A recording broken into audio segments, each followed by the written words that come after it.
लोकसभा चुनाव के बाद हुए पहले उपचुनाव के टेस्ट में इंडिया गठबंधन ने बाजी मारी। 7 राज्यों की 13 सीटों पर उपचुनाव हुआ था। 10 जुलाई को वोटिंग हुई थी और आज जब नतीजे आए तो बीजेपी को महज 2 सीटें मिली, जबकि कांग्रेस को 5, टीएमसी को 4 सीटें मिली। जालंधर वेस्ट सीट पर आपने जीत दर्ज की, यानी इंडिया गठबंधन के खाते में 11 सीटें गई।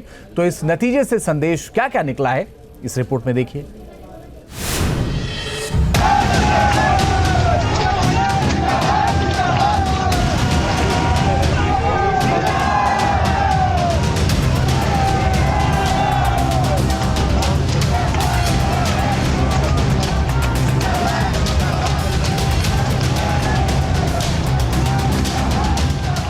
बद्री विशाल के धाम वाली बद्रीनाथ सीट को कांग्रेस अपने खाते में ही रखने में कामयाब रही। कांग्रेस के लखपत सिंह बुटोला ने बीजेपी प्रत्याशी राजेंद्र भंडारी को शिकस्त दी, तो सियासत से सोशल मीडिया तक बद्रीनाथ सीट के साथ अयोध्या सीट की चर्चा चल पड़ी। जीत से बंबंग कांग्रेस नेताओं ने इसे महादेव का आशीर्वाद बताया। इसके साथ ही साथ बद्रीनाथ के साथ अयोध्या भी ट्रेंड करने लगी। 2024 के लोकसभा चुनाव में अयोध्या यानी फैजाबाद लोकसभा सीट के नतीजे ने देश को चौंकाया था। वहां अखिलेश के अवधेश ने बीजेपी को हैट्रिक लगाने से रोका था और अब कांग्रेस और इंडिया गठबंधन के तमाम नेता कहने लगे कि फैजाबाद की तरह बद्रीनाथ से भी बीजेपी को बड़ा संदेश मिला। कांग्रेस ने बद्रीनाथ सीट बचाई और मंगलौर सीट भी जीत ली। इस तरह उत्तराखंड में कांग्रेस ने दोनों सीटें झटक ली। लोकसभा चुनाव में संदेश बहुत स्पष्ट था, हुजूर इस कदर भी न इतरा के चलिए। अब 1 महीना हो गया, लोगों ने देखा रवैया में कोई फर्क नहीं है, अभी भी वही ऐंठ, वही घमंड, वही अहंकार। फिर से एक संदेश दिया। उत्तराखंड में हम दोनों सीटें जीत गए, बद्रीनाथ की भी और मंगलौर की भी। लेकिन बद्रीनाथ का समीकरण फैजाबाद लोकसभा सीट से अलग है। बद्रीनाथ विधानसभा सीट कांग्रेस के ही खाते में थी। 2022 के विधानसभा चुनाव में राजेंद्र भंडारी कांग्रेस के विधायक चुने गए थे, लेकिन मार्च में कांग्रेस छोड़ बीजेपी में चले गए, मगर उपचुनाव में हार गए। यानी कांग्रेस ने अपनी सीट भी बचाई और बागी से बदला भी लिया। ठीक इसी तरह का पैटर्न जालंधर वेस्ट के नतीजे में दिखा।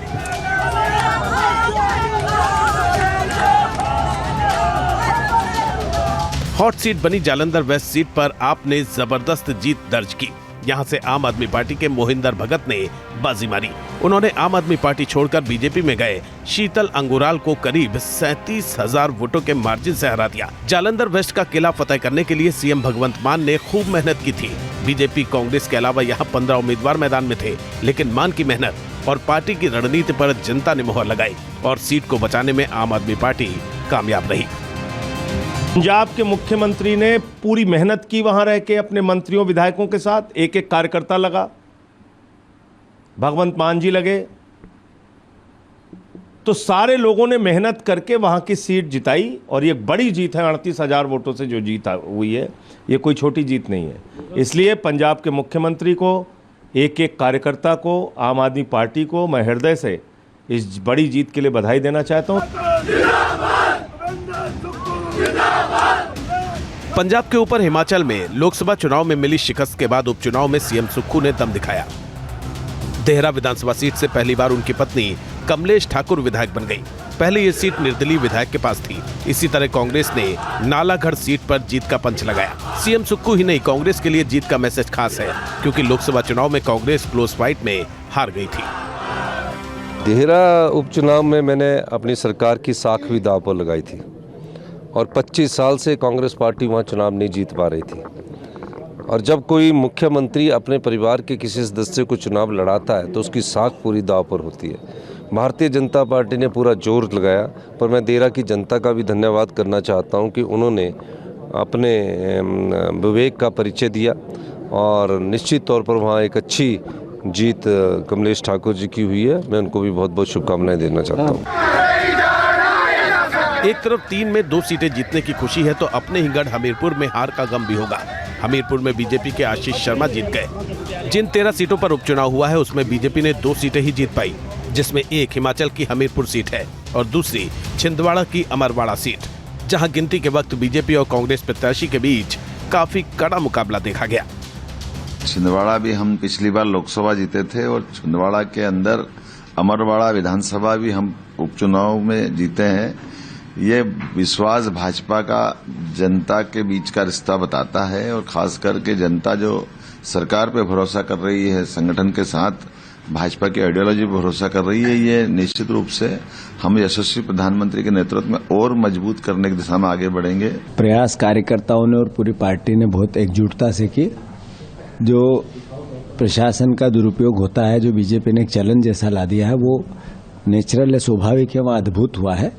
और मैं ये बोलते हुए कि बहुत मेहनत कार्यकर्ताओं के परिवर्तन था पब्लिक में भी, उसके बावजूद भी अगर चुनाव बीजेपी जीती है, इसका मतलब है चुनाव को लूटा गया है। 13 सीटों पर हुए उपचुनाव में ममता बनर्जी ने जीत का चौका लगाया। पश्चिम बंगाल में 4 सीटों पर वोटिंग हुई थी और चारों ही सीटें टीएमसी के खाते में गईं। आपको बता दें कि इसमें 3 सीटें 2021 के चुनाव में बीजेपी ने जीती थी। Team news nation.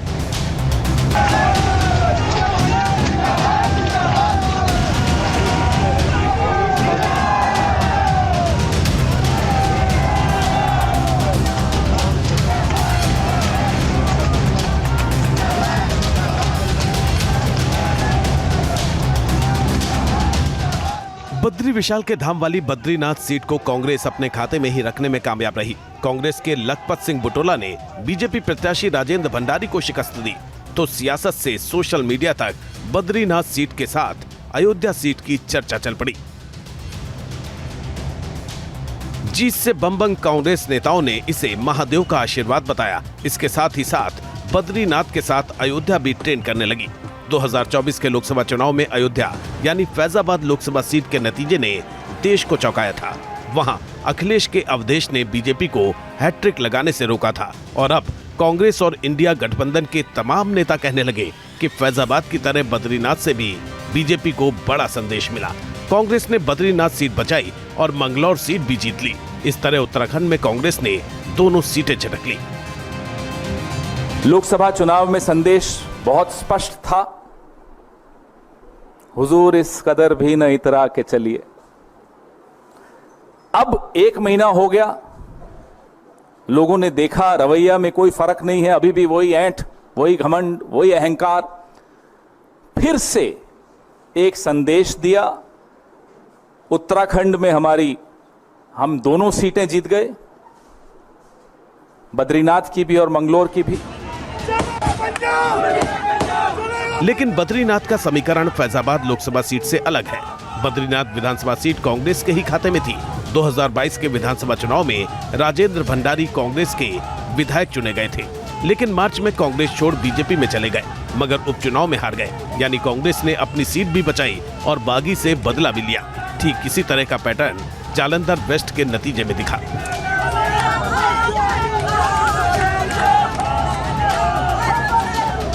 Hot seat बनी जालंधर वेस्ट सीट पर आपने जबरदस्त जीत दर्ज की। यहां से आम आदमी पार्टी के मोहिंदर भगत ने बाजी मारी। उन्होंने आम आदमी पार्टी छोड़कर बीजेपी में गए शीतल अंगुराल को करीब 37,000 वोटों के मार्जिन से हरा दिया। जालंधर वेस्ट का किला फतेह करने के लिए सीएम भगवंत मान ने खूब मेहनत की थी। बीजेपी कांग्रेस के अलावा यहाँ 15 उम्मीदवार मैदान में थे, लेकिन मान की मेहनत और पार्टी की रणनीति पर जनता ने मोहर लगाई और सीट को बचाने में आम आदमी पार्टी कामयाब रही। पंजाब के मुख्यमंत्री ने पूरी मेहनत की, वहां रह के अपने मंत्रियों विधायकों के साथ एक एक कार्यकर्ता लगा, भगवंत मान जी लगे, तो सारे लोगों ने मेहनत करके वहां की सीट जिताई और ये बड़ी जीत है। 38,000 वोटों से जो जीत हुई है, ये कोई छोटी जीत नहीं है। इसलिए पंजाब के मुख्यमंत्री को, एक एक कार्यकर्ता को, आम आदमी पार्टी को मैं हृदय से इस बड़ी जीत के लिए बधाई देना चाहता हूं। पंजाब के ऊपर हिमाचल में लोकसभा चुनाव में मिली शिकस्त के बाद उपचुनाव में सीएम सुक्खू ने दम दिखाया। देहरा विधानसभा सीट से पहली बार उनकी पत्नी कमलेश ठाकुर विधायक बन गई। पहले ये सीट निर्दलीय विधायक के पास थी। इसी तरह कांग्रेस ने नालागढ़ सीट पर जीत का पंच लगाया। सीएम सुक्खू ही नहीं, कांग्रेस के लिए जीत का मैसेज खास है, क्योंकि लोकसभा चुनाव में कांग्रेस क्लोज फाइट में हार गई थी। देहरा उपचुनाव में मैंने अपनी सरकार की साख भी दांव पर लगाई थी और 25 साल से कांग्रेस पार्टी वहाँ चुनाव नहीं जीत पा रही थी। और जब कोई मुख्यमंत्री अपने परिवार के किसी सदस्य को चुनाव लड़ाता है तो उसकी साख पूरी दांव पर होती है।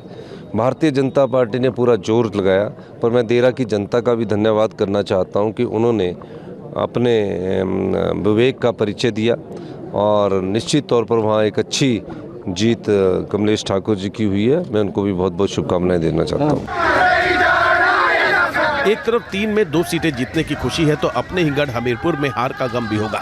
हमीरपुर में बीजेपी के आशीष शर्मा जीत गए। जिन 13 सीटों पर उपचुनाव हुआ है उसमें बीजेपी ने 2 सीटें ही जीत पाई, जिसमें एक हिमाचल की हमीरपुर सीट है और दूसरी छिंदवाड़ा की अमरवाड़ा सीट, जहां गिनती के वक्त बीजेपी और कांग्रेस प्रत्याशी के बीच काफी कड़ा मुकाबला देखा गया। छिंदवाड़ा भी हम पिछली बार लोकसभा जीते थे और छिंदवाड़ा के अंदर अमरवाड़ा विधानसभा भी हम उपचुनाव में जीते हैं।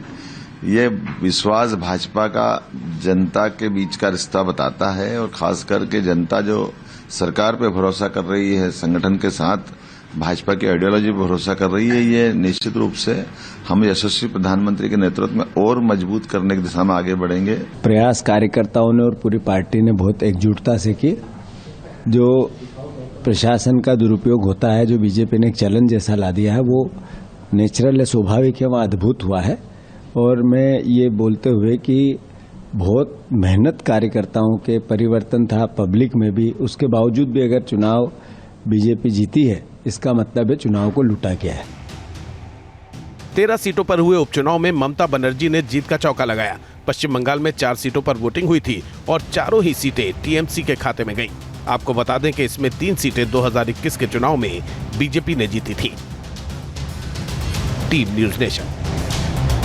न्यूज नेशन अब व्हाट्सएप पर खबरों के ताजा अपडेट के लिए न्यूज नेशन के इस क्यूआर कोड को स्कैन करें।